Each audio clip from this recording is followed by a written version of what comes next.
예, 저는 지금 한국지질자원연구원에 와 있습니다.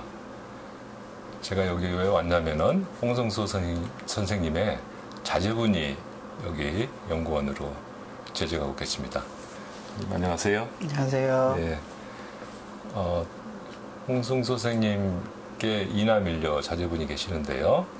이남이신 홍발 박사님이십니다.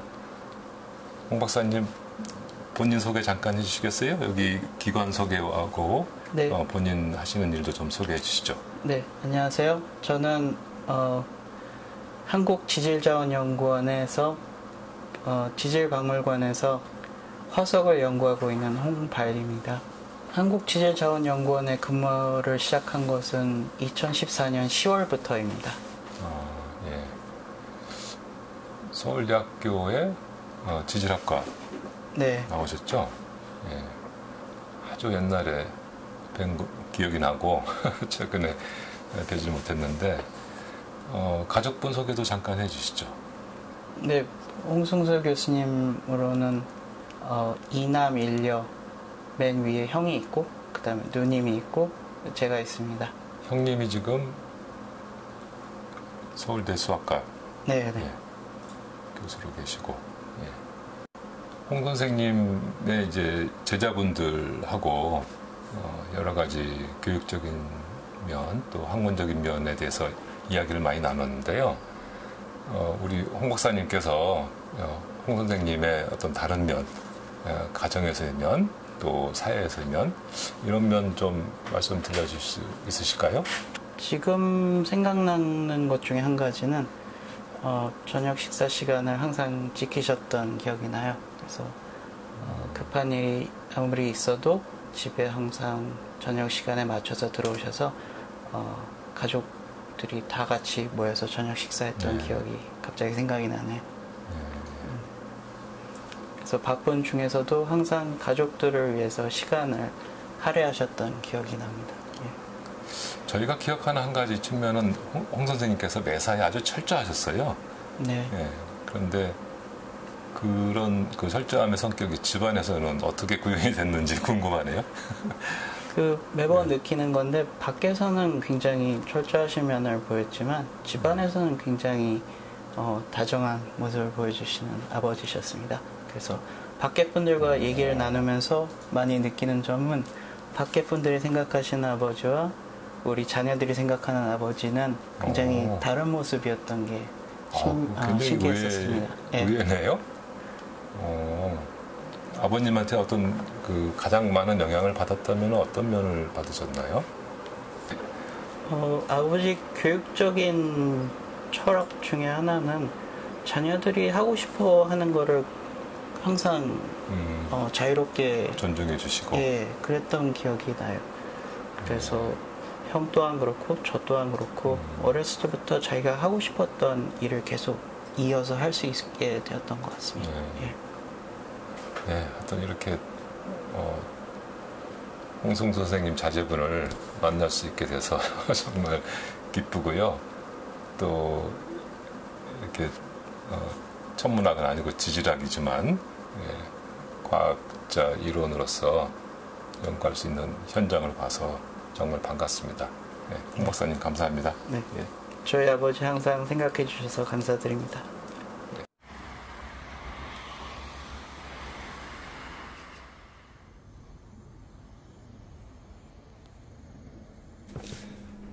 네, 안녕하세요. 이제 장소를 옮겨 한국천문연구원으로 왔습니다. 이곳에 홍승수 선생님의 제자 두 분을 인터뷰하러 왔는데요. 이상민 박사님하고 김종수 박사님 두 분을 인터뷰하러 왔습니다. 이제부터 두 분 이야기를 듣겠습니다. 오른쪽에 김종수 박사님하고 왼쪽에 이상민 박사님 계십니다. 먼저 인사 좀 하시죠. 네. 안녕하세요. 본인 소개 좀 잠깐 해주세요. 네, 저는 한국천문연구원의 김종수입니다. 저는 서울대학교 천문학과에 1984년에 입학을 했습니다. 그리고 4학년 때 홍승수 교수님이 제 논문 지도 교수였습니다.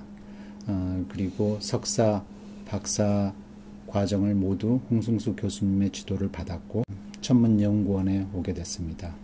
아무튼 저와 홍승수 교수님은 앞으로 이야기하겠지만 제가 가장 그 많은 영향을 받았고 제 학문의 어떤 밑거름을 형성하는 데 도움을 많이 주신 분입니다. 예, 이상입니다. 네, 안녕하세요. 저 이상민입니다. 저는 현재 한국과학기술정보연구원에서 근무하고 있고요. 소속 부서는 국가슈퍼컴퓨팅 본부에서 일하고 있습니다. 저와 홍생과의 인연은 참 오래된 인연인데요. 홍생이 처음 대면한 지가 1984년 12월 달이었습니다. 그때는 서울대학교 전체 입학 그 면접고사가 있는 날이었는데요. 그때 면접고사실에서 선생님을 처음 배웠습니다. 그 이후로 제가 학부 논문 지도 교수, 석사, 박사 논문 지도 받았습니다. 선생님과 저는 선생님께서 늘 저에게 말씀하시기는 이군은 되게 사모님과는 보다는 훨씬 더 오랜 시간 동안 나를 만났다. 그렇게 말씀하셨습니다. 그만큼 많은 사연이만 있는데요. 뒤에서 좀 진솔한 얘기를 말씀드리도록 하겠습니다. 감사합니다. 김종수 박사님은 홍승수 선생님이 배출하신 6명의 박사학위자 중에 4번째 박사학위자시고 이상민 박사님은 5번째 박사학위 배출자이십니다. 그 학위 과정 중에 에피소드 같은 거 좀 말씀해 주시죠. 저는 학부 4학년 때부터 성간학교라고 선생님이 지도받는 학생들이 일주일에 한 번씩 모여서 일주일에 했던 논문 작업 또는 본인과 관련된 다른 사람의 논문을 읽고 발표하는 그런 시간이 있는데요. 저는 공교롭게도 4학년 때부터 성간학교에 참석하게 됐습니다. 그때 선생님이 저한테 주신 논문이 그 유진 파커라고 파커 인스테빌리티를 발견하신 분인데요. 그게 논문이 굉장히 어려운 논문이에요. 그러니까 유체역학 방정식을 도입하고 그 다음에 어떤 플라즈마의 불안정성에 관한 그런 논문인데 그 논문을 저한테 주시면서 이걸 읽고 발표하라고 하시는 거예요. 학부 4학년의 어떤 그 지식 수준으로 그 논문을 읽기가 상당히 힘들었죠. 그 논문을 여러 번에 걸쳐 성간학교에 발표를 하게 됐는데요. 그게 계기가 돼서 실은 제 석사와 박사 학위 논문 주제가 파커 불안정에 관한 연구였습니다. 선생님은 학생들한테 아무튼 논문 주제를 주실 때 굉장히 챌린징한 것, 그런 주제를 주십니다. 그리고 이제 그거를 스스로 깨우치고 그 다음에 그런 극복하는 과정에서 어떤 연구하는 그런 자세도 배우고 나중에는 이제 스스로 연구할 수 있는 그런 능력을 키우게 되는 것 같습니다. 성간학교가 예. 처음 생겨난 역사를 좀 알 것 같은데 예. 혹시 기억나는 부분이 있나요? 처음 역사는 제가 잘 모르겠고 제가 학부 4학년 때 성간학교에 조인했는데 그때 제 선배들 예를 들어서 권성민 교수님 그 다음에 지금 돌아가셨지만 김봉규 박사님 그런 분들하고 약간 그 성간학교를 같이 참석을 했어요. 성간학교 처음 참석한 때가 언제인지 기억하나요? 그러니까 1987년 제가 그러니까 4학년 때 참석을 했습니다. 그때면은 이미 성간학교가 생성돼서 한참 진행된 예. 때겠네요. 이제 그 당시에는 선생님의 어떤 연구 주제가 그러니까 인터스텔라 더스트에서 약간 좀 바뀌어서 자기유체역학 또는 다이나믹스 이런 주제로 바뀌었고 그다음에 그 학생도 상당히 좀 많았었어요. 지금 서울대학교 교수님인 김웅태 교수님, 그 다음에 윤성철 교수님, 다 그 당시에 학생들이었고, 그래서 학생들도 많았었고, 그 다음에 다루는 주제들도 상당히 다양해서, 그러니까 제가 다닐 때 성간학교가 상당히 활성화됐고, 재밌었습니다. 그런 점에서 성간학교가 우리 천문학계에 주신 임팩트가 상당히 크다고 할 수 있겠네요. 당시에 그렇게 정리하면서 배운 여러 가지 그 물리, 그러니까 예를 들어서 뭐 자기유체역학 또는 앰비폴라 디퓨전, 그다음에 여러 가지 샥, 그러니까 인터스텔라 미디움이 상당히 여러 피직스를 요구를 하거든요. 그래서 거기에 필요한 그런 물리적 지식들을 성간학교를 통해서 배웠다고 생각합니다. 이 박사님도 성간학교에 네, 많이 했겠죠? 네, 많이 했죠. 저희 때는 그 성간학교 최대 인원이 되게 활성화된 꽤 큰 멤버로 구성되어 있었습니다. 그래서 그때는 그냥 그 당시 제가 들어갔을 때 지금 여기 정년을 맞이하신 김용구 박사님하고 박용선 교수님도 멤버였습니다. 그 당시 천문연구원에 근무하면서 그러니까 주말마다 올라오셔가지고 하는데 그때마다 성간학교 참석하신 걸로 기억합니다. 근데 그게 좀 활성화돼서요. 근데 거기서 이제 하는 일이 그 당시 연구했던 자기 연구 결과를 중간 프로그레스 리포트를 거기서 하는 경우도 있고, 그 다음에 자기 연구 주제에 관련된 논문을 읽고 발표하거나 수식 유도를 하거나 논문을 이제 김종수 박사님 말씀하신 것처럼 자세하게 이해해서 남한테 전달하는 그런 시간이 가졌습니다. 이게 성간학교 통해서 매주 프로그레스 리포트 나오면 이제 거기서 이제 검토를 받고 많은 다른 사람한테 의견도 듣고 하면서 이제 조정해 가면서 이제 연구가 완성할 수 있는 계기가 됐습니다. 홍 선생님께서 이제 운영하셨던 성간학교가 그 존재 자체로도 선구적인 그런 학술 모임이기도 하지만 또 홍 선생님이기 때문에 좀 특이하게 또 특별한 내용이 있었을 것 같은데 어떤 내용이 있었는지 혹시 기억나요? 일단 남들 쉬는 토요일 날 아침부터 끊임이 없습니다. 끝날 시간이 없거든요. 그러니까 특이한 거는 종료 시간이 없이 시작하는 시간이 있어도 끝날 시간이 없었습니다. 주말에도 그러시니까 집에서 보내시는 시간보다 학생들하고 보내시는 시간이 많을 수밖에 없네요. 그리고 또 특이한 점 있으면 이제 저희들이 졸업하고 이제 학교를 떠나는 와중에 이제 학교에는 이제 몇 안 되는 후배들이 한두 명 정도 남았었습니다. 토요일 격주마다 쉬는 시간이 있었는데 휴무일이 있었는데 그때는 서울에서 성간학교 다시 또 하거나 아니면 선생님께서 대전 내려오시거나 그런 해서 성간학교 명맥을 계속 유지를 하셨습니다.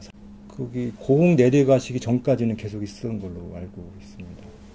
그 전까지만 해도. 그러면 그게 뭐 몇십 년입니까? 30여 년이 됐네요. 네. 굉장한데 그거 자체로도 굉장한 역사가 되겠어요. 예, 그러니까 아무튼 제가 이제 지금 기억해 보면은 가장 중요한 거는 understanding.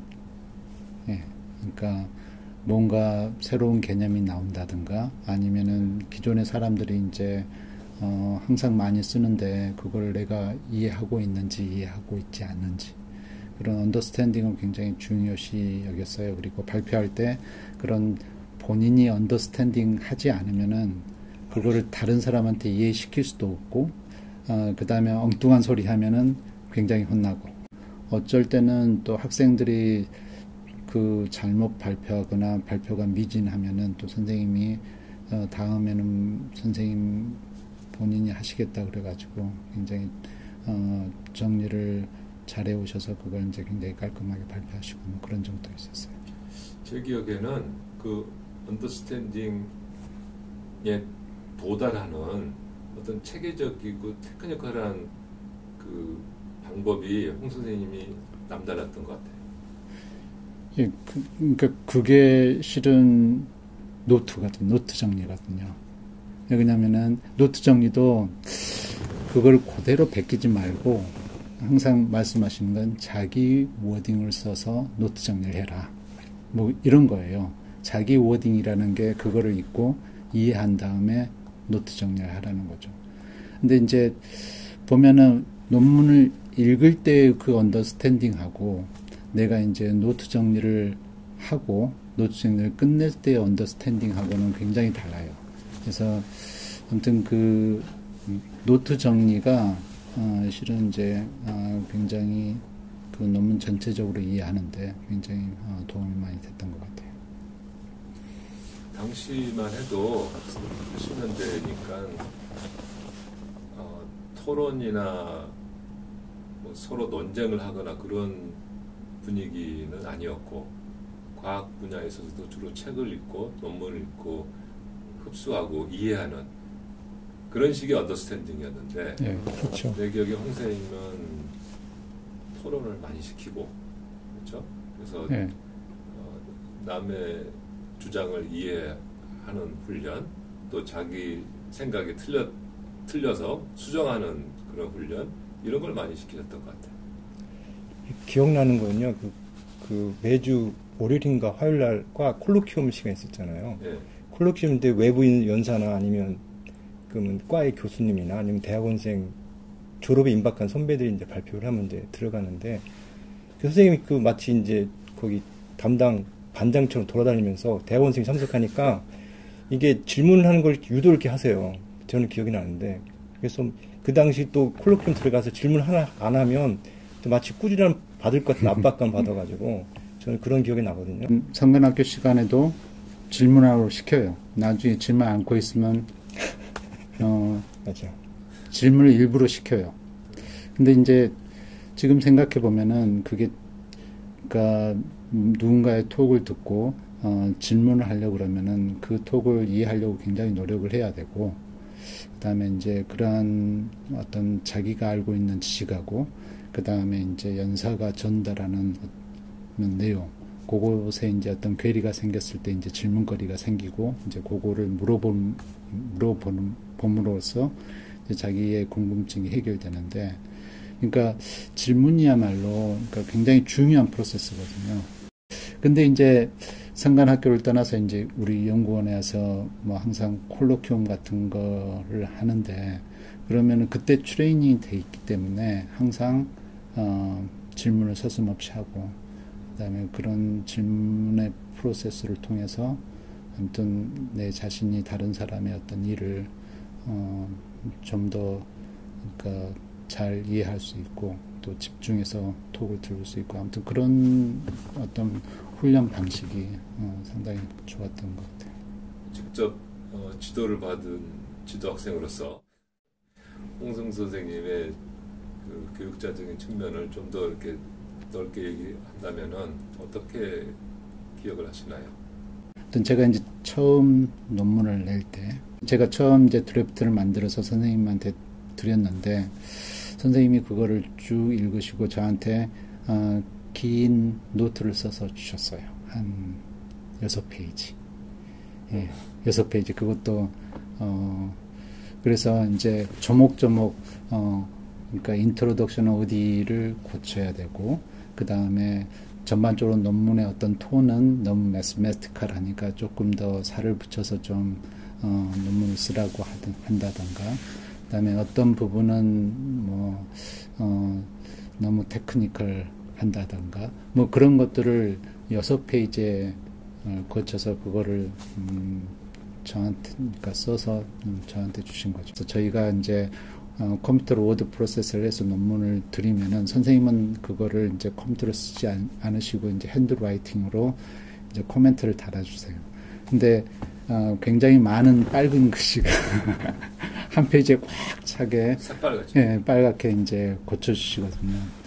근데 이제 제가 정작 제 학생의 논문 지도를 할 때 그렇게 할 수가 없어요. 할 수가 없어요. 예. 그러니까 그런 걸 생각하면은 홍승수 교수님이 학생 한 명 한 명을 그렇게 다 해주셨거든요. 그러면서 그 논문을 얼마나 열심히 읽으셨고, 그 다음에 그렇게 코멘트를 다 하는데 시간이 굉장히 많이 걸렸으리라고 저는 생각이 들어요. 그래서 그런 거를 그런 지도를 받고 제가 아무튼 하기를 했었거든요. 그러니까 그런 프로세스를 통해서 이제 뭐를 배우냐면은 논문을 어떻게 쓰는 건가. 그리고 그러니까 어떤 뭐 패러그래프라든가 전체적으로 논문을 이제 그런 코멘트를 받기 때문에 논문을 이제 어떻게 하면 잘 쓰고 뭐 그런 그러니까 라이팅에 관한 어떤 교육을 굉장히 잘 받았다고 생각이 들어요. 김종수 박사님 학문적 살과 뼈가 예. 홍 선생님의 조각으로 이루어졌다는 걸 느끼시겠네요. 우리 이상민 박사님도 그런 경험을 받으셨나요? 뭐 같은 지도 선생님한테서 배웠으니까 뭐 비슷한 일인데요. 저는 이제 학위 막바지에 논문 쓸 때, 시스 쓸 때 선생님께서 그 사바티칼 가셨어요. 해외로. 그래서 가시면서 하시는 말씀이 자네 논문 쓰면 그 국제 송달로 이렇게 페덱스로 출력본을 보내거라 이렇게 했어요. 근데 왜 논문 파일 그 당시 이메일이 왜 안 됐나 뭐 기억 안 나요. 하여튼 저는 그래서 그걸 출력해서 제가 잠실 근처 살았는데 잠실 근처 페덱스 오피스에서 그걸 보냈던 기억이 납니다. 그러면 한 1, 2주일 뒤에 또 와요, 이렇게. 근데 그때 우리나라에서 페덱스가 파업을 했었습니다. 파업을 해가지고 이거 큰일 났다 했는데 선생님께서 보냈다 하는데 이게 안 오는 거예요. 근데 어느 날 이제 제가 이제 신천문대에서 이제 그 졸업에 임박한 학생들 신천문대에서 연구실이 있었는데 거기에 초인종 올려 나가 보니까 눈이 한참 오는 날에 어떤 외국인이 눈 맞으면서 페덱스 소포를 가지고 오더라고요. 그래서 반갑게 열어보니까 방금 김선수 박사가 말한 것처럼 온통 빨간 펜으로 되어 있더라고요. 그래서 그걸 가지고 다시 정리해서 다시 또 출력해서 보내줬던 기억이 납니다. 두 분 다 파커 인스타빌리티 네. 하셨는데 네. 내가 기억하기로는 김종수 박사님은 매그네틱 파커 인스타빌리티가 워킹 안 한다는 것을 보인 논문을 썼죠? 네. 잘 워킹하지 않을까요? 어려운 얘기니까 간단하게만 소개해 줄래요? 홍 선생님하고 관련돼서? 그 원래 파커 인스테빌리티를 이야기한 그 논문은 그 은하 중력장이 유니폼할 때 그 유니폼 하다고 가정을 하고 어널리시스를 했는데 실은 이제 관측적으로 보면은 그 은하 평면에서 그 높이 올라감에 따라서 그 중력 가속도가 리니어하게 커지다가 어느 정도 이제 은하로부터 멀어지면은 세츄레이션 돼서 궁극적으로는 좀 떨어질 것 같은데 아무튼 이런 리니어 중력장에서 어떻게 되는 건가 하는 거를 연구하는 게 제 석사 주제였습니다. 맨 처음에는 어떤 그 자기 유체역학 방정식을 리니어라이즈 해가지고 어떤 개가 안정하냐 불안정하냐 하는 그런 그 리니어 어널리시스를 했는데 나중에는 이게 이제 넌리니어하게 어떤 식으로 발전하는가 하는 거를 이제 보고 싶어서 그 자기 유체역학 방정식을 푸는 시뮬레이션도 했습니다. 근데 이제 이 파커 인스테빌리티가 그 당시에는 이제 자이언트 몰레큘러 클라우드 같은 거를 형성하지 않을까 하는 그런 가능성을 이제 제시를 했는데 제가 이제 넌리니어 시뮬레이션도 해보면은 이렇게 그 덴시티가 인스테빌리티에서 그 증가하는 양이 그렇게 많지는 않아요. 그리고 이제 약간 좀 복잡한 얘기지만 자기장의 방향과 수직한 방향으로는 굉장히 스몰 스케일 퍼터베이션이 빨리 자라나기 때문에 큰 스케일의 어떤 스트럭처가 안 만들어지거든요. 그래서 이제 그런 관점에서 파커 인스테빌리티가 자이언트 몰레큘러 클라우드를 잘 형성할 수 없다는 게 그런 연구의 어떤 결과였고. 그 다음에 어떤 연구가 또 있을 수 있었는지. 실제로 측정되는 은하 중력 가속도, 은하 고도 올라가면서 측정하는 중력 가속도의 요인이 뭐냐면 별에서 주는 외부 중력 가속도하고 가스가 주는 자체 중력 가속도 두 가지 요인이 다 함께해서 관측되는 게 되는데 이제 그런 환경을 홍 선생님이 중요하다고 하셨습니다. 그래서 제가 이제 일단 외부 중력은 이제 김준호 박사님 선행 연구 되어 있었고 거기다가 자체 중력 할 걸 집어넣어서 함께 고려해 보자가 이제 연구의 주제였습니다. 그랬더니 자체 중력의 효과는 이렇게 파커 불안정은 이제 자교 중력과 90도 방향은 잘게 이제 쪼개지는 인터체인지 모드가 있어가지고 물질이 잘게 나누는 게 불안정의 특성이 있는데 중력 불안정이 이렇게 모으는 특성이기 때문에 특정한 조건에서는 이렇게 잘게 나눠진 효과보다는 모아지는 중력 불안 효과가 더 커서 거대 구름이 이제 만들어진 요인이 됩니다. 그래서 제 논문의 주된 결론은 파커 불안정이 은하 중력 가속도의 그러니까 외부 중력하고 가스 중력을 동시에 고려했던 은하의 일반적인 중력 상황에서는 충분히 은하 거대 구름을 만들 수 있다는 게 제 메인 결론이었습니다. 저는 이제 선생님 하면 떠오르는 게 제가 처음 얘기 시작할 때 선생님하고 만난 게 39년 전이라고 했는데요. 그때가 84년도 12월 달 입학 면접고사 때 선생님이 저를 보고 질문한 게 아직도 기억나는 게 뭐냐, 지구 중심의 중력 가속도가 뭐냐고 물으셨어요. 그러니까 그때 선생님께서 저를 보고 첫 대면인데 저를 보고 중력이라는 키워드를 꺼내셨거든요. 근데 제 박사학위 주제도 중력이었고 그게 코인시던트가 어떻게 맞은 건지 저 지금 아마 그것도 선생님께서 저를 보고 저놈은 이제 중력을 할 놈인가 그때 알아보셨나봐. 하여튼 그런 게 기억이 나고요. 선생님도 되게 푸근하다고 말씀하셨는데 선생님하고 이제 해외에 이제 논문 발표로 갔을 때 그때 멕시코에서 그 한 달짜리 컨퍼런스가 있던 데가 있었어요. 제가 이제 졸업하기 직전에 선생님이 너 한 달 동안 거기서 컨퍼런스 있으니까 거기서 논문 쓰고 오라고 해가지고 저를 먼저 보내시고 한 3주 뒤에 마지막 주에 선생님 오셨거든요. 그래서 저 고생한다고 저를 데리고 이제 직접 음식 해주신다고 시장을 저랑 같이 돌아가면서 맛있는 햄을 찾아다니신 거예요.